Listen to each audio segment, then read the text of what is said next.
Hi there, I am Dennis from Fountaindale Public Library's Outreach Department. I know I've done a few movie and book reviews over these past few months, which has been great. A lot of them are maybe a little silly, which is always fun. But today I want to do something a little bit different, talk about something maybe a little more serious. So I'm actually going to be joined by my esteemed coworker and very good friend, Marleigha, who also works with me in outreach. And today we want to talk about something that seems relevant currently. We're going to talk a little bit about race, and then some of our resources that we have available at the library that might help you have a better understanding or allow you to see some other perspectives. But I think it's important because it is an often uncomfortable thing to talk about. But I think that it's important to talk about it. And I think this would be a good way to sort of introduce these resources. And Marleigha, do you want to introduce yourself a little bit? Okay, guys, excuse me. I am very camera shy, so excuse the nerves. But I'm Marleigha. I am an outreach specialist here at Fountaindale Library with Dennis.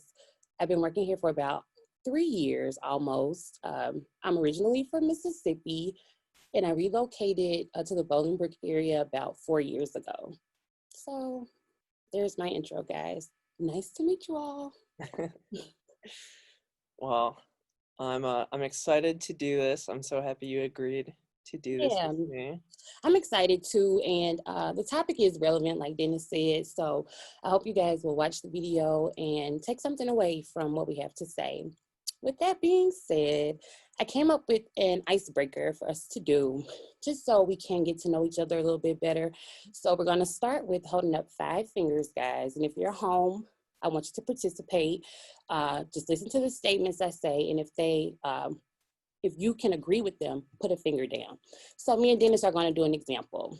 Okay, put your finger down if you are an employee of Fountaindale Library. Okay. Put your finger down if you are from Mississippi. Me. Put your finger down if you are a male. So do you see how it goes, guys? So if the statement applies to you, put your finger down. So the first one we're going to do is going to start with 5 fingers though. So put your finger down if someone has ever followed you in a store. Put your finger down if someone has ever assumed you couldn't afford something expensive. This never happened to you, Dennis? No. This happened to me one time at a car lot. I was going to buy a car, and the guy kept trying to show me cheaper cars because I guess he assumed I couldn't afford a more expensive vehicle.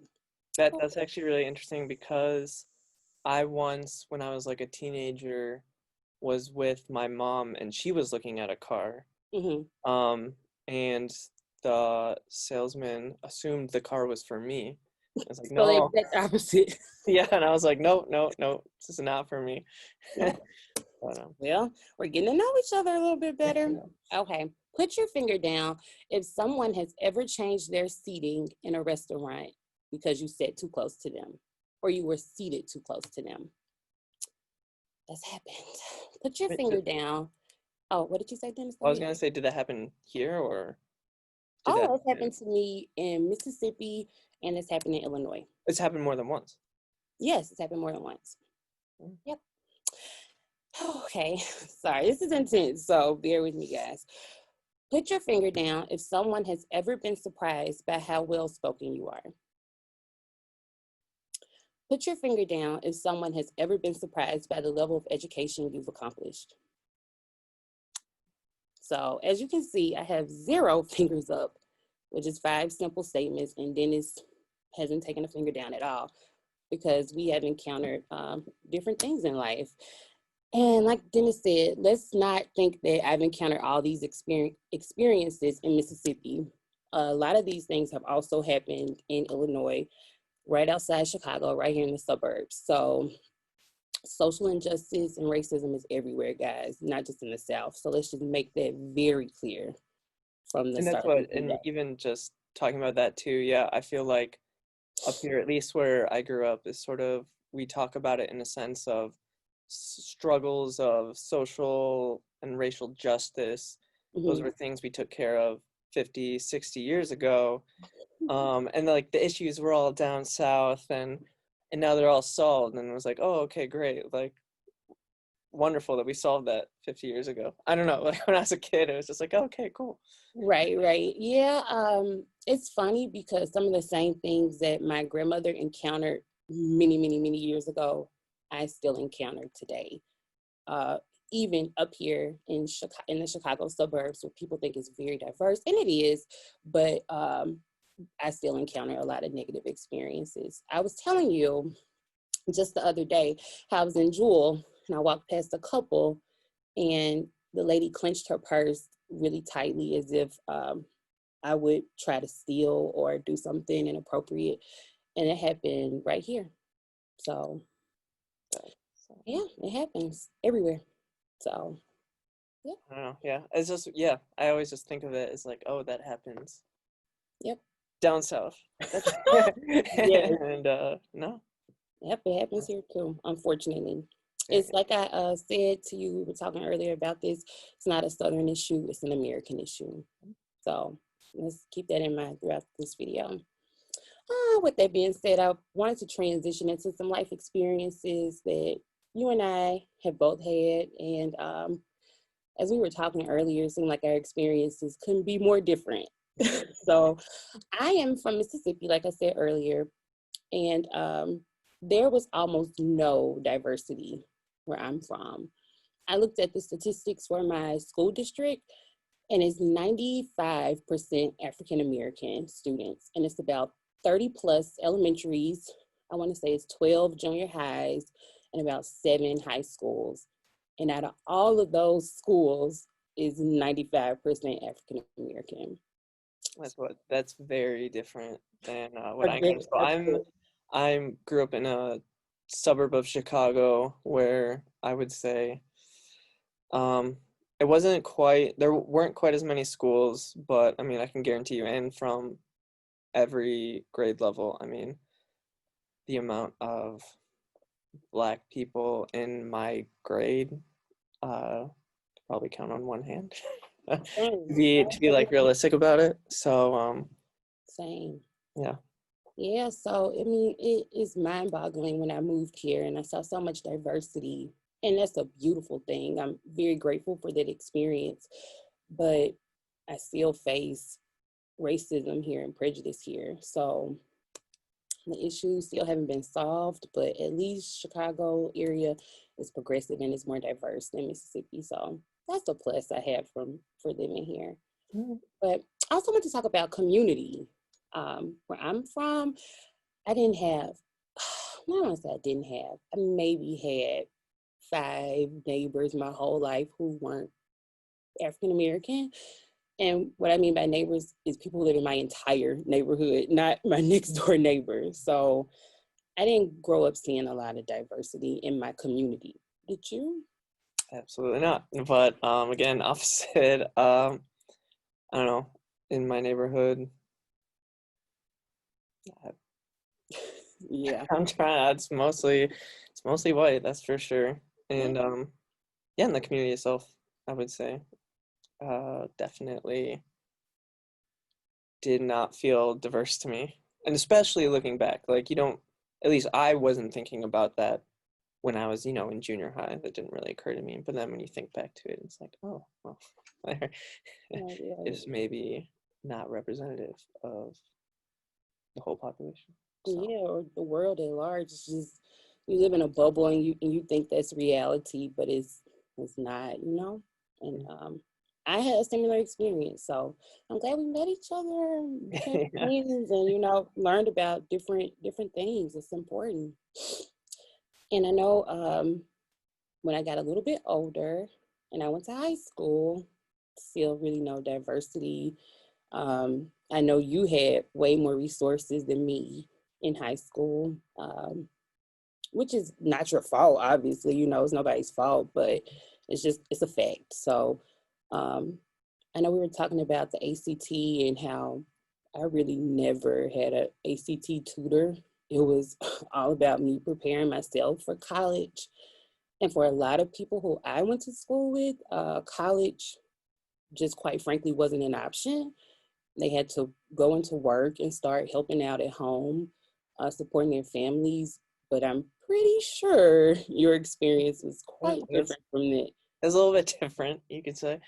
Yeah, no, for I guess when you talk about the ACT, that was we literally that was one of our classes. I think when do you take it when you're a junior or senior? I can't remember, but yeah, we literally like had a class in school where the whole grade takes an ACT class, and then we all took the ACT at school, and then you like would work with your counselor or whoever to be like realistically, here's the schools that you're looking at, and it's kind of I mean everyone like went to college. As far as I know, I'm sure there's people that didn't, but um, I don't know. That was just You know, yeah, just I go to get college. It was just like not not it. not even like on the table. Like you wouldn't even think about not going. Right, right. It's just like yeah, and it wasn't like and it I don't know. Yeah, it's just very different from what you described. Just financially speaking, too. Of you said like staying home to help out, which I don't know. I didn't see a lot of that personally. Oh, we talked about work. You know, we discussed that at one point when preparing for this, how a lot of kids I knew, and these were children 18 and younger, worked to support themselves or worked to support their home or to pay, you know, whatever bill they needed to help pay. I didn't. My parents, I was very lucky in my community. My parents provided for me. I didn't, you know, really want for anything. And, but I know that's not really the norm where I'm from. A lot of children work and they work long hours, which I don't even know if that's right for them to do that, but they work. So college is, When you say long hours, what do you mean? I had friends who worked at the Wendy's and Taco Bell drive through until midnight on a school night or on a Sunday, you know, something like, you know, just late hours. Mhm. Don't quote me on midnight, but late, past 10 o'clock or right at 10 o'clock. So that's fairly late for a high school student to be out and have to be up the next morning at 6, 7. So, yeah, we just had a different set of challenges in my community, you know, but And I hey. mean, I worked in high Mhm. school, but I mean, I wasn't supporting myself. It was just kind of like spending money. To Uh, gain responsibility or something like that. yeah, essentially, Yeah. it was kind of like look, here's how having a job works. Yeah, and I didn't work in high school. I didn't have a job ever in high school, but a lot of people I knew had jobs and they contributed to the household.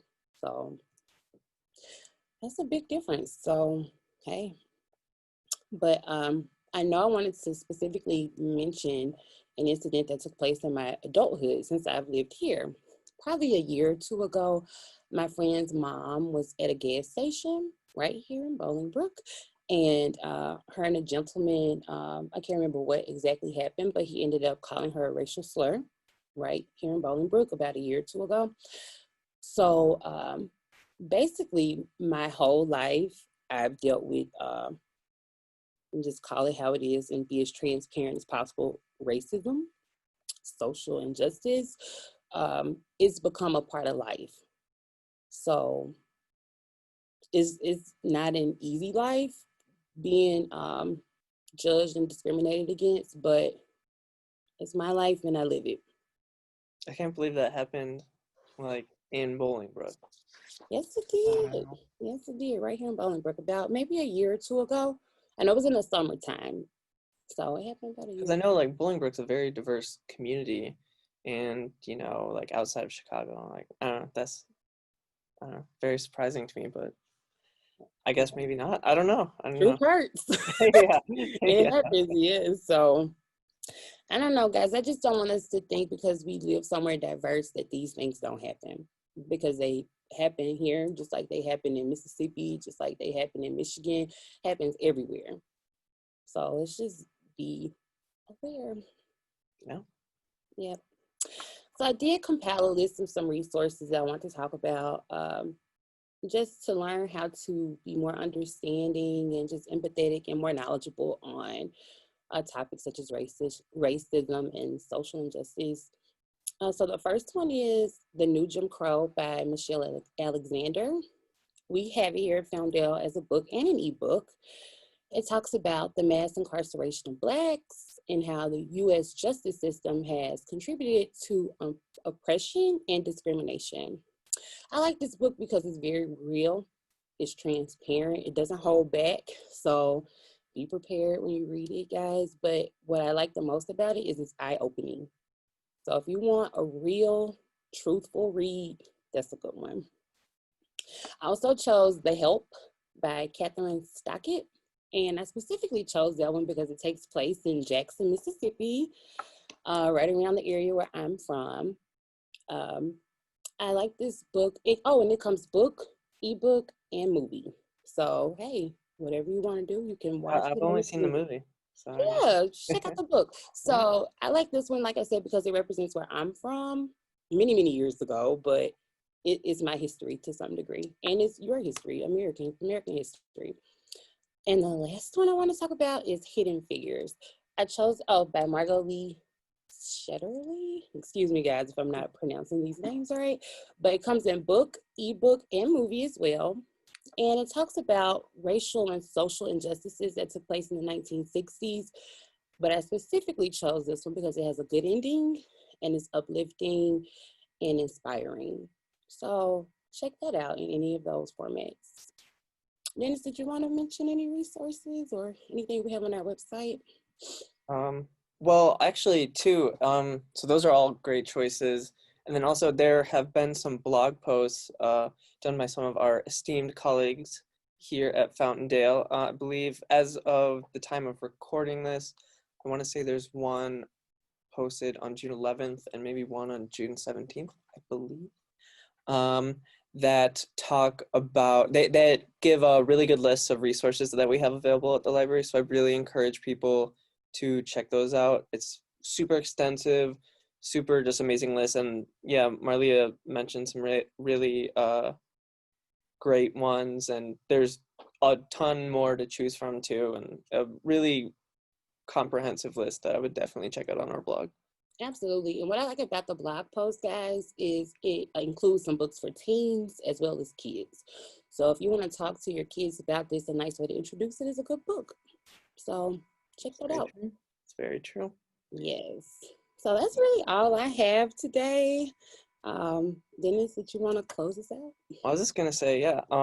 First of all, thank you so much for talking with me in your in Marleigh's screen debut here, which was fantastic, and I'm sure Marleigha is going to agree to join me on all of my many upcoming reviews now that you've done so wonderfully here. I will not. Guys, come see me in the building. The building is open. But no, this has been really great. And I really want to thank Jeffrey too for helping us out here. But he's done great. And I just want to, I guess, circle back to the fact that this is not an easy thing to talk about, and this, like, we don't represent everyone. These are our own very personal experiences that are part of a much larger picture, and yeah, they're very specific. And I think that people just need to keep in mind that everyone has a different experience. And right now, there's a lot of people making snap judgments, I would say, especially surrounding like the Black Lives Matter, protests going on. And I don't know, there's a lot of shouting over each other. And I think that people need to listen a little bit more and to discuss with each other. And I would really hope, I would hope that this would inspire someone to have a conversation with someone. And it can be someone, it can be a sibling, it can be a parent, it can be a neighbor, friend, coworker. And I would encourage people to have talks like this, because I know as Marleigha and I have known each other more, um, I've learned so much in just going through and learning about her background and the differences between hers and mine, and some of the different privileges, bluntly, that I had that maybe they weren't totally available to you in as easy of a way, and you take that for granted. And yeah, I get it's it. complicated. Yeah. I get it. It is complicated, 100%. But I will say, being friends with you, Dennis, has made me a better person. Diversity makes us better, Right. guys. So I too hope that this sparks some interesting conversations. And please, please, for 1 second, don't think this was easy for me, because it was not. It's hard to be open and transparent, especially about, race and racism and things like that. But yeah, that's what we want. We want to spark a conversation and just get people talking, and listening more. Absolutely. And I wanted to close out with a quote, if you don't mind, Dennis. Oh, go ahead. Injustice anywhere is a threat to justice everywhere. And that's by Martin Luther King. So guys, let's just keep an open mind, and let's be the best people we can be. And we are a better America because we are together and we work together. So thanks for watching and thanks for listening. Absolutely, absolutely. Bye bye. Bye.